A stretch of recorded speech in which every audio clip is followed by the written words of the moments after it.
Everyone, welcome back to my channel. कैसे हैं आप सब।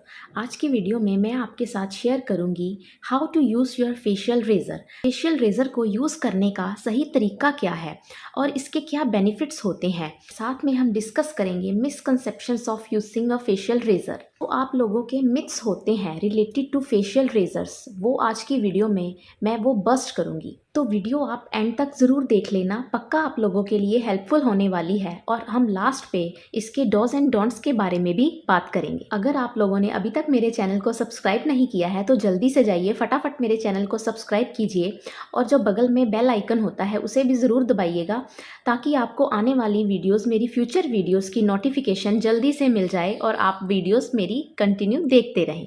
Let's get started with the video guys. सबसे पहले हम बात करते हैं इस क्यूट से फेशियल रेज़र के बारे में।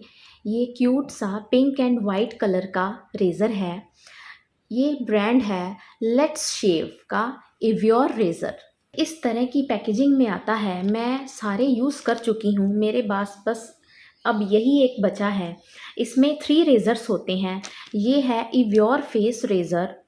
इसको आप अपने चिन पे, अपर लिप्स पे, फोरहेड पे, आईब्रोज के लिए यूज़ कर सकते हैं, अपने फेस के लिए यूज़ कर सकते हैं। जो हमारे साइड पे यहाँ पे बाल होते हैं उसके लिए आप इसे यूज़ कर सकते हैं। अगर हम इसकी पैकेजिंग की बात करें तो ये इस तरह से सेफ्टी कैप के साथ आता है। इसको ऐसे यूज़ करते हैं तो इसकी जो ग्रिप है वो भी बहुत अच्छी है, ये बिल्कुल भी हाथ से स्लिप नहीं करेगा। हम इसके प्राइस की बात करें तो इसका जो प्राइस है वो है 3 रेज़र का 399 रुपीज़। ये बहुत ही अफोर्डेबल भी है। अगर आप वैक्सिंग वगैरह करवाते हैं तो वो बहुत ही पेनफुल होता है, लेकिन ये जो मेथड है ये बहुत ही पेनलेस मेथड है। आप यूज़ करके देखिएगा। चलिए हम बात करते हैं इसके बेनिफिट्स के बारे में। सबसे पहला जो बेनिफिट है वो ये है कि आप इसको जब चाहें तब यूज़ कर सकते हैं और आप इसको अपने बैग वगैरह में भी कैरी करके लेके जा सकते हैं। आपने देखा ये कितना ही छोटू सा क्यूट सा है और ये आपके पर्स में भी आ जाएगा। अगर आप कहीं जा रहे हैं तो आप वहाँ पे भी जाके इसे यूज़ कर सकते हैं। आपको पार्लर वाली आंटी की वेट करने की ज़रूरत नहीं पड़ेगी। नेक्स्ट जो बेनिफिट है वो ये है कि ये बहुत ही पेनलेस प्रोसीजर है। अगर आप वैक्सिंग करवाते हैं तो वैक्सिंग से क्या होता है कि एक तो पेन बहुत होता है, दूसरा जब आप करवाते हैं तो कुछ टाइम के लिए आपकी जो स्किन है, यहाँ की फेस की स्किन बहुत सॉफ्ट होती है, लेकिन वो कुछ टाइम के लिए वैक्सिंग के बाद आपकी स्किन जो है रेड हो जाती है, लोगों को रैशेस हो जाते हैं, ब्लड क्लॉट आ जाता है। कुछ समय के लिए आपका फेस जो है वो जलन करने लगता है और दर्द जो होता है वो तो एक अलग बात है। मैं तो आपको वैक्सिंग सजेस्ट नहीं करूँगी, मैं बिल्कुल भी रेकमेंड नहीं करूँगी। अगर आप अपने फेस के बाल हटाना चाहते हैं तो आप इस तरह के फेशियल रेज़र का यूज़ कर सकते हैं। और गाइस, जब आप फेशियल हेयर को रिमूव करते हैं यूजिंग अ फेशियल रेज़र तो इसका एक और बेनिफिट ये भी है कि ये आपकी स्किन पे जो गंदगी की लेयर जम जाती है, जो आपकी डेड स्किन होती है, उसको भी बहुत अच्छे से रिमूव कर देता है। तो ये इसका एक बहुत अच्छा बेनिफिट है। उसके बाद फिर क्या होता है, जब आपकी स्किन का जो टेक्सचर है वो हट जाता है तो आपकी स्किन बहुत ही सॉफ्ट, सपल एंड स्मूथ हो जाती है। आप अपने चेहरे पर कोई स्किन केयर के प्रोडक्ट्स यूज़ करते हैं, जैसे टोनर हो गया, मॉइस्चराइज़र हो गया, सनस्क्रीन हो गया, कुछ भी लगाते हैं तो वो आपकी स्किन में अंदर तक पेनिट्रेट कर जाते हैं बहुत ईजीली। इससे क्या होता है कि आप अपने चेहरे पर जो भी प्रोडक्ट्स लगाते हैं उसकी आपको मैक्सिमम बेनिफिट्स मिल पाते हैं, जिससे आपकी स्किन काफ़ी फ्लॉलेस और ग्लोई नज़र आती है। अगर हम बात करें मेकअप की तो सपोज़ कीजिए अगर आपके चेहरे पर बाल हैं, फेशियल हेयर हैं, आप वो रिमूव नहीं करते हैं तो आप अपने चेहरे पर फाउंडेशन लगाएंगे, कंसीलर लगाएंगे तो वो उसको अगर आप चाहे ब्यूटी ब्लेंडर से लगाएं, चाहे ब्रश से लगाएं, जिससे मर्जी लगाएं, लेकिन वो इजीली ब्लेंड नहीं हो पाएगा और वो आपके बालों के बीच में ही फंस के रह जाएगा। अगर आप चाहते हैं कि आप मेकअप करें और आपका बेस बहुत ही परफेक्ट नज़र आए, फ्लॉलेस नज़र आए, तो फिर आपको फेशियल हेयर को अपने ज़रूर रिमूव करना चाहिए यूजिंग अ फेशियल रेज़र। चलिए अब बात करते हैं आप लोगों के जो मिसकंसेप्शंस हैं, जो मिथ्स हैं, हम उसके बारे में बात कर लेते हैं। सबसे पहला जो मिसकंसेप्शन है आप लोगों का वो ये है कि इससे फेशियल रेज़र यूज़ करने से आते हैं, काले आते हैं और ग्रोथ बहुत आती है। ऐसा कुछ नहीं है। मैं काफ़ी टाइम से इसे यूज़ कर रही हूँ, इस प्रोसेस को यूज़ कर रही हूँ।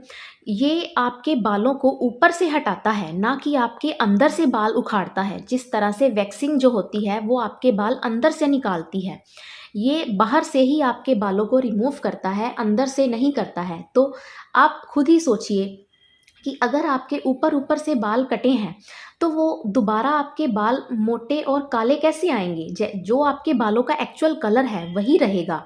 इससे बालों का कलर चेंज नहीं होता है और ना ही ग्रोथ ज़्यादा आती है। जैसे आप सपोज़ कीजिए, ये है, आप यहाँ से आपके काट रहा है ये फेशियल रेज़र, तो नीचे जो है वो नीचे वाला पोर्शन मोटा अंदर से होता है, ना कि ये फेशियल रेज़र उसे मोटा करता है। सेकंड मिसकंसेप्शन जो आप लोग कहते हैं वो ये है कि इससे स्किन रफ़ हो जाती है। ऐसा कुछ नहीं होता, क्योंकि स्किन जो है हमारी वो वैसी की वैसी ही रहती है। लेकिन अगर आप सही प्रोसीजर फ़ॉलो नहीं कर रहे हैं, अगर आप गलत तरीके से फेशियल हेयर को रिमूव कर रहे हैं, तो फिर चांसेस हैं कि आपकी स्किन जो है वो रफ़ हो सकती है। सही प्रोसीजर क्या होता है फेशियल हेयर को रिमूव करने का, कि आप अपने चेहरे पे कोई पहले जेल लगाइए, कोई मॉइस्चराइज़र लगाइए, फिर आप फेशियल हेयर को ऐसे इस तरह से नीचे डाउनवर्ड डायरेक्शन में आप रिमूव कीजिए। अगर आप बिना कोई लोशन लगाए, बिना कोई मॉइस्चराइज़र लगाए या बिना कोई जेल लगाए करेंगे, तो वो आपकी स्किन को नेचुरली सी बात है कि वो रफ़ कर देगा। अगली जो मिस्टेक आप करते हैं कि अगर कहीं आपके पिंपल्स हैं, तो आप पिंपल्स के ऊपर इसे कभी यूज़ मत कीजिए। आप उस एरिया को अवॉइड कीजिए, या फिर आप कुछ दिनों के लिए, जब तक आपका पिंपल्स ठीक ना हो जाए, तो आप तब भी कुछ दिनों के लिए इस प्रोसीजर को स्किप कर सकते हैं। आप इसे यूज़ मत कीजिए। अगर आप ये चीज़ों का ध्यान रखेंगे, तो आपकी जो स्किन है वो कभी भी रफ़ नहीं होगी, कभी भी डल नहीं होगी। थर्ड मिसकंसेप्शन जो है, वो आप बोलते हैं कि शेविंग एवरीडे नहीं करनी चाहिए, रोज़ शेविंग करना गलत होता है।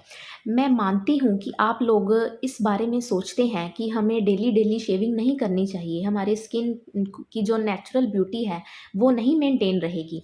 लेकिन ऐसा नहीं होता है फेशियल रेज़र के साथ, क्योंकि अगर हम सही प्रोसीजर फ़ॉलो करते हैं, जैसे हमारी नीचे डाउनवर्ड डायरेक्शन में बाल है, तो हम डाउनवर्ड डायरेक्शन में चलाएँगे। अपनी ग्रोथ पे डिपेंड करता है वैसे तो। अगर आपकी ग्रोथ कम है, तो आप 10 डेज़ में एक बार यूज़ कर सकते हैं। वैसे डेली तो ज़रूरत पड़ती भी नहीं है शेविंग करने की। आप खुद ही अपनी ग्रोथ के बारे में ध्यान रख सकते हैं कि किस तरह की ग्रोथ है आपकी, आपको कब फेशियल हेयर रिमूव करने की ज़रूरत है। मेरी तो जो नेचुरली जो ग्रोथ है, उसको मैं 1 वीक के बाद रिमूव करती हूँ। मैं 1 वीक के बाद फेशियल हेयर को रिमूव करती हूँ यूजिंग अ फेशियल रेज़र।